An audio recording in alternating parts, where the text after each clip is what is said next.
Friends, வணக்கம் and welcome back to my channel Uppu புளி.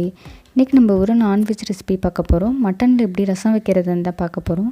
நம்ம சேனலில் நிறைய ரசம் ரெசிபிஸ், நான்வெஜ் ரெசிபிஸ் ரெண்டுமே இருக்குது. ரெண்டுத்தினுடைய லிங்க்குமே கீழே டிஸ்கிரிப்ஷன்லேயும் என் கார்ட்ஸ்லேயும் தரேன், மறக்காமல் செக் பண்ணிக்கோங்க. இப்போ இந்த ரசத்துக்கு 3/4 ஸ்பூன் அளவுக்கு மிளகு சேர்க்குறேன், ஒரு 3/4 ஸ்பூன் அளவுக்கு சீரகம் சேர்க்குறேன்,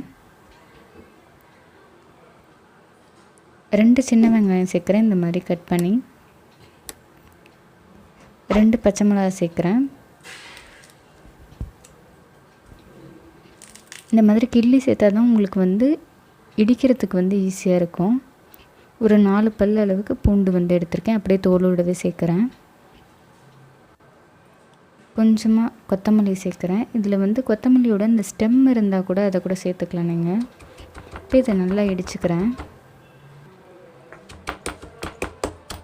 உங்களுக்கு ரசத்துக்கு இடிக்கிற மாதிரியே இடிச்சுக்கோங்க. இந்த மாதிரி நான் தட்டி வச்சுருக்கேன். மட்டன் வேகிறதுக்காக நான் ஒரு குக்கரில் 2 ஸ்பூன் அளவுக்கு சமையல் எண்ணெய் சேர்த்துக்கிறேன். ஒரு துண்டு பட்டை, 2 கிராம்பு சேர்க்குறேன். இது வாசத்துக்காக சேர்க்குறேன். 10 சின்ன வெங்காயம் ரஃப்பாக கட் பண்ணியிருக்கேன், அதை சேர்த்துக்கிறேன். இப்போ இது நல்லா வதங்கணும். ஒரு 2 நிமிஷம் விட்டிங்கனாலே நல்லா வதங்கிடும் உங்களுக்கு. இப்போ தக்காளி ஒரு தக்காளி இந்த மாதிரி பொடியாக கட் பண்ணி வச்சுருக்கேன், அதையும் சேர்த்துக்கிறேன். சேர்த்துட்டு நல்லா வதக்கிக்கிறேன்.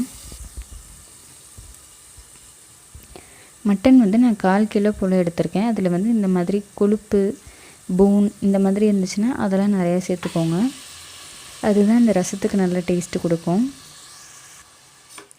நல்லா எலும்பாக நல்லா சேர்த்திங்கன்னா உங்களுக்கு ரசம் நல்ல டேஸ்ட்டாக இருக்கும். லைட்டாக வதக்கிக்கோங்க. லைட்டாக வதக்கணுன்னு பார்த்திங்கன்னா உங்களுக்கு மட்டனோட கலர் லைட்டாக சேஞ்ச் ஆகும். அந்த ஸ்டேஜில் பார்த்திங்கன்னா 2 ஸ்பூன் அளவுக்கு இஞ்சி பூண்டு பேஸ்ட்டு நான் சேர்க்குறேன்.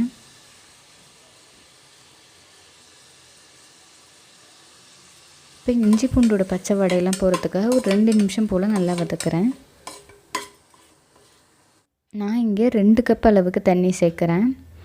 உங்களுக்கு ரசம் எந்த அளவுக்கு கன்சிஸ்டன்சி வேணும்னு நினைக்கிறீங்களோ அந்தளவுக்கு தண்ணியை சேர்த்துக்கலாம். நீங்கள் 3 கப் வரைக்கும் மேக்ஸிமம் சேர்த்துக்கலாம். அதுக்கு மேலே சேர்த்திங்கன்னா அந்தளவுக்கு டேஸ்ட் இருக்காது.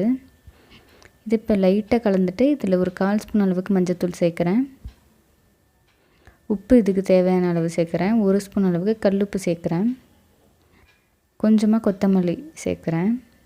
அது ஒரு நல்ல ஒரு ஃப்ளேவர் கொடுக்கும் உங்களுக்கு.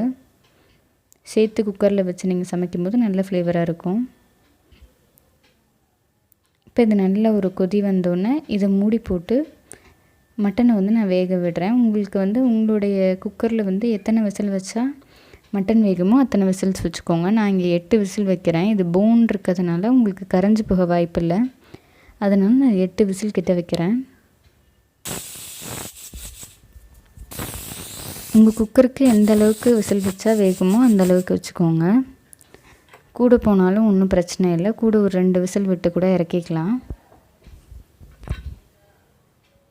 இப்போ மட்டன் உங்களுக்கு நல்லா வெந்திருக்கும். மட்டன் நல்லா வெந்து உங்களுக்கு ஒரு நல்ல ஒரு ஃப்ளேவராக இருக்கும். இப்போ ஒரு பேனில் 2 ஸ்பூன் அளவுக்கு சமையல் எண்ணெய் சேர்க்குறேன். 2 வரமிளகா சேர்க்குறேன். கொஞ்சமாக கருவேப்பிலை இலை சேர்க்குறேன். கருவேப்பிலையும் வரமிளகாயும் நல்லா புரிஞ்சதுக்கப்புறம் அந்த இடித்து வச்சுருக்க அந்த மசாலாவை சேர்க்குறேன். லைட்டாக அந்த பச்சை வாடையெல்லாம் போயிட்டு உங்களுக்கு ஒரு நல்ல ஒரு ஸ்மெல்லு வர ஆரம்பிக்கும். அது வரைக்கும் நீங்கள் சிம்மில் வச்சு வதக்கணும். நல்ல ஒரு ஸ்மெல்லு வர ஆரம்பித்ததுக்கப்புறம் நம்ம அந்த மட்டன் சூப் எடுத்து வச்சுருக்கிறத அப்படியே நான் அதில் சேர்த்துக்கிறேன்.